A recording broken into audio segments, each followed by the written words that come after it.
السلام عليكم ورحمة الله وبركاته. حبيبنا في كل مكان عاملين ايه؟ اللهم صل وسلم وبارك على سيدنا محمد وعلى اله وعلى اصحابه اجمعين. النهارده بقى جايلكم بوصفة سهلة خالص وبسيطة وبرده من البيت زي ما احنا متفقين. يعني قمتي دلوقتي هتعمليها هتلاقي حاجتها كلها متوفرة في البيت. هنعمل النهارده صينية كيكة تايجر، اللي هي تايجر كيك او الزبرة كيك. سهلة جدا وبسيطة وان شاء الله هتنجح معاكي من اول مرة. بس لو وصلتي هنا من الفيديو بقى اتمنى انك تعملي لي لايك وسبسكرايب للقناه وتكتبي لي كومنت حلو كده فضلا وليس امرا. هنقول بقى معانا المقادير. معانا هنا بسم الله الرحمن الرحيم 2.5 كوب دقيق منخولين، ولازم يكون منخول عشان يدخله هواء، وبرده ضمانا للكيك. معايا كوبايه زيت، معايا كوبايه لبن، كوبايه ونص سكر، معايا عدد 2 بيضه، لو صغير ممكن يبقى 3 دول، عشان عندي كبير فحطيت 2 كبار، ونص كوبايه كاكاو، وكيس بيكنج باودر، وفانيليا، وطبعا رشه الملح. هنقول الاول بسم الله ونضيف الحاجات الجافه كلها على بعض. ادي رشه الملح، وهنحط البيكنج باودر. هو دايما الكيس بيبقى معلقه على قد الصينيه. بس قبل وانا شغاله كده دلوقتي دهنت زي ما متعودين، دهنت الصينيه زبده زي ما احسن حاجه للكيك ان هي ما تلزقش وتدي طراوه. الزبده مش دقيق ولا زيت ولا الكلام ده، بتخلي طريه جدا وما تلزقش معاكي ويبقى لونها فاتح. دلوقتي وانا شغاله انا فاتحه الفرن على 180 درجه، الشبكه اللي في النص عشان خاطر يسخن. عقبال ما اخلصها يكون سخن. هقول بسم الله، هدوب كده كله ادخل البيكنج باودر في الدقيق. حلو،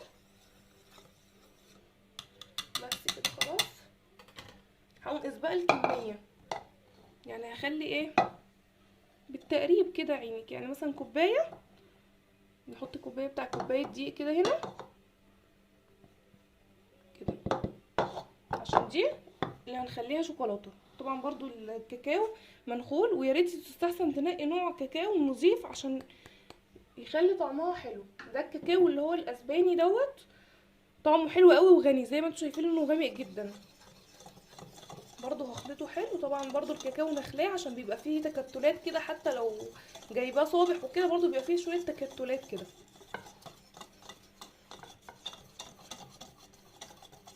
كده لحد ما يختفي خالص. انتي بقى وذوقك، يعني عايزه الكميه دي اكتر عايزه الكميه دي اقل، دي حاجه ترجعلك. انا حاولت ايه اوسطنهم شويه دقيق كمان عشان يبقوا بالنص بالنظر كده، يبقى عينك ميزانك، وانتي واحده هتاخدي عليها من غير ما تعايري او حاجه. كده خلاص، ده كده تمام. نيجي بقى للمواد السائله.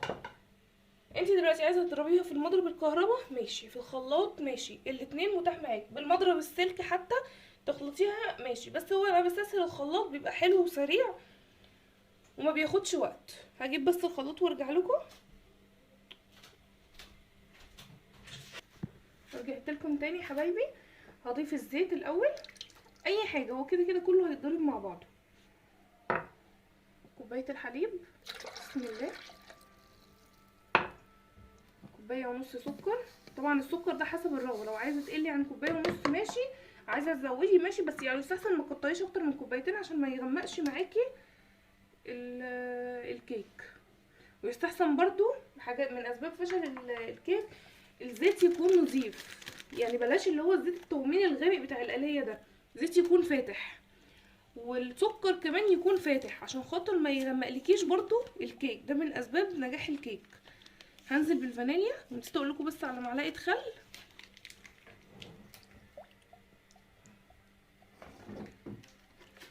معلقه بس صغيره بتدي هشاشه وطراوه حلوه للعجين، وبتدي برضو مع الفانيليا على الزفاره.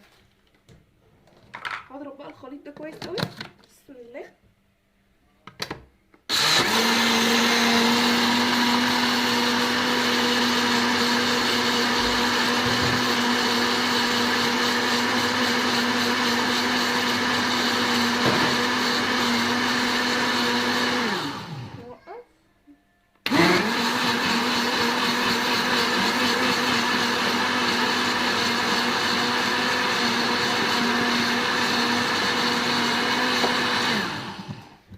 بضرب قوي عشان اتاكد ان السكر داب خالص وكل المواد اختلطت مع بعض.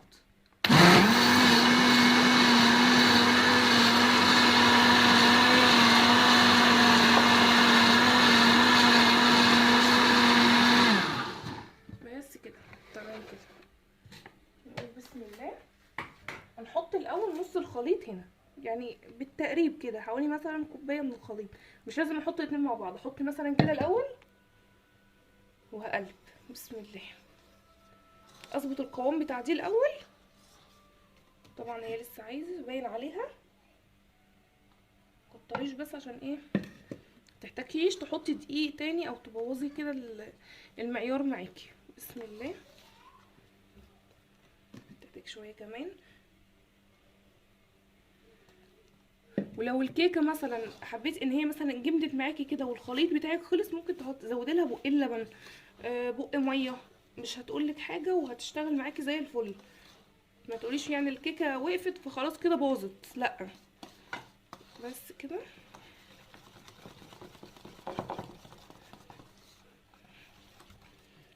انا حاسه ان هي عايزه حاجه بسيطه كده، انتي بتحسيها تحت ايدك وانتي بتضربيها، القوام بتاعها بيبقى سايل ولا جامد.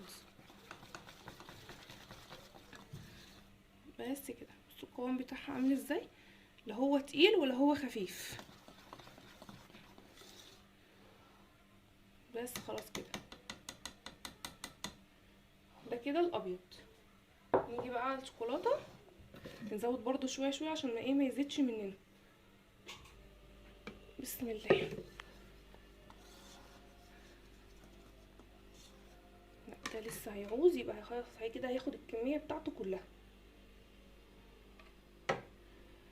في بس معلقه في الشفشق بس، هي ان شاء الله المقدار بالظبط، مش هنحتاج نزود تاني. بسم الله. طبعا لون الكاكاو الحلو دوت من نوعيه الكاكاو زي ما قلتلك. نحاول بس نقلب في اتجاه واحد عشان خاطر ما نطلعش الهواء اللي دخلناه في الضرب والنخل الدقيق، عشان ترتفع معاكي وتبقى ناجحه. بصوا. بسم الله.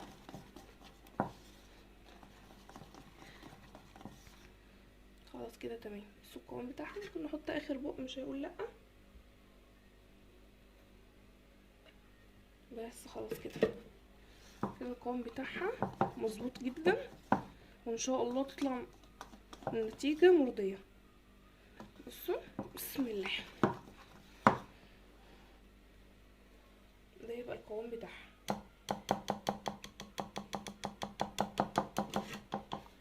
نشيل بقى كده.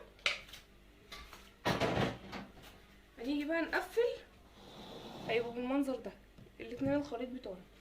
نيجي بقى نركب الصينيه على بعض. نقول بسم الله بكبشه بقى، بحاجه انا بصراحه بفضل احط بايدي، بحس ان ايدي بتظبط اكتر، فهقول بسم الله. احط الاول شويه من الخليط الابيض كده.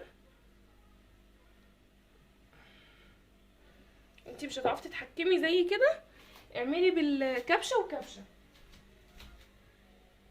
يعني حطي كبشه ابيض وكبشه شوكولاته في قلب بعض كده. حاولي بس توسطني ايدك في النص عشان يطلع معاكي دايره مظبوطه كده. بس كده. وبهذا القدر افضل احط في مره جوه مره جوه مره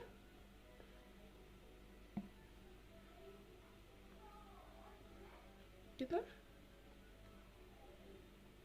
تبقى عايزه الكميه التطليعه كبيره التطليعه صغيره بتاعتها كده.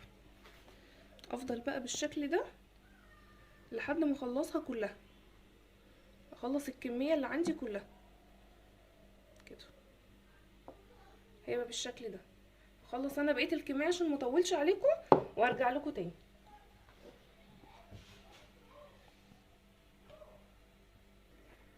بصوا حبايبي، انا فضلت اعمل زي ما وريتكم كده شويه في شويه لحد ما طلع لنا الشكل ده اللي هو التايجر بتاعه. هنتكلم على مقاس الصينيه. مقاس الصينيه دي حاجه يرجع لك، عايزه الكيكه عاليه حطيها في صينيه مقاس مثلا 28 26 هتطلع معاكي مرتفعه قوي، بس كل ما هتصغري الصينيه والكميه هتكتر في الصينيه تاخد وقت ازيد في الفرن. تاخدي بالك من حاجه زي كده. انا بحب بصراحه ما مش عاليه قوي، فعاملاها في صينيه مقاس 30. عايزاها في مقاس اقل حطيها في 28، حطيها في 20، الحجم اللي انت عايزاه عايزاه اللي تفضليه. انا بصراحه انا بحبها كده لان مع البيكنج باودر والبيض بترفع، بتبقى نص الصينيه، بتبقى حلو وما بتاخدش سوا في الفرن. يعني ما بتاخدش تلت ساعه بالكتير، بتكون مستويه وقلبها ابيض ومش متحمره قوي ولا محروقه ولا تتحرق ولا تحطي تلاقيها عجين او الكلام ده، فبتاخدش تلت ساعه في الفرن بالكتير.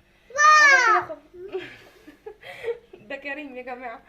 فانا هعمل ايه، اديها بس كده خبطه كده، بصوا تطلع الهوا بس الزياده ده بس يا كوكو، سيبنا نركز. بصوا الهوا بس الزياده ده يطلع عشان ميبقاش فيها فراغات هوا، تبقى كلها حته واحده. انا بس عايزه اديها شكل كده جمالي، هعمل كده كده حاجه بسيطه يعني، مش عايزه ايه ما تعملهاش، بس انا ايه بتبقى يعني شكلها حلو في التقديم كده.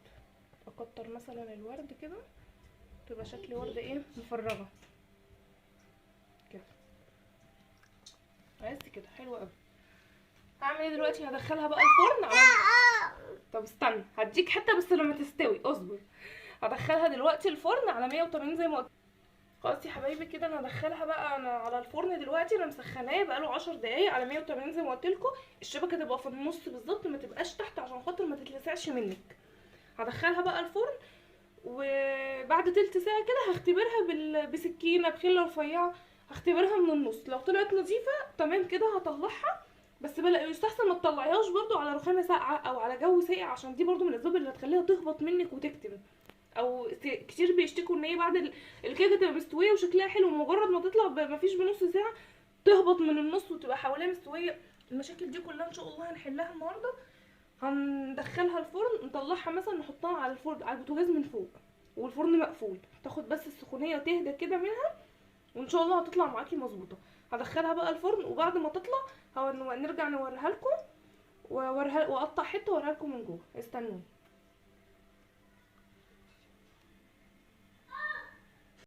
خلاص يا حبايبي ما شاء الله، بصوا طلعت من الفرن اهي، هي لسه دافيه يعني، انا مستحملاها بايدي.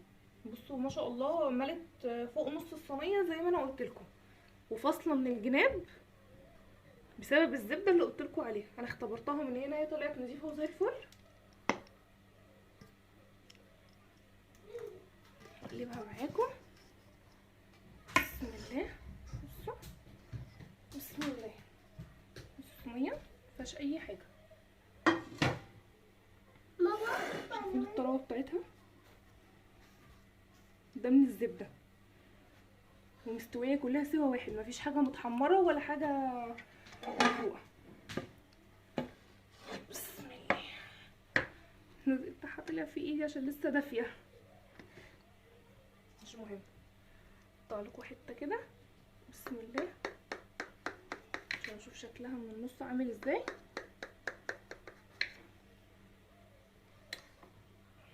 بسم الله، بصوا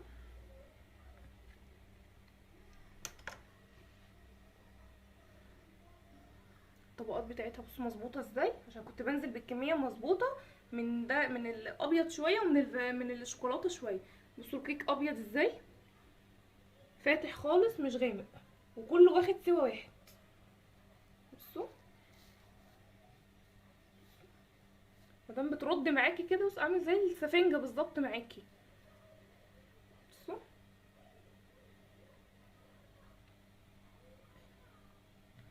نحطها تاني كده عشان نعرف نصورها. بس فهي الكيك سهل جدا وبسيط جدا، اللي يركز بس معاه يعني سموا الله كده، وان شاء الله يطلع معاكم احلى كيك في الدنيا. ان شاء الله الوصفه تكون عجبتكم ونالت رضاكم.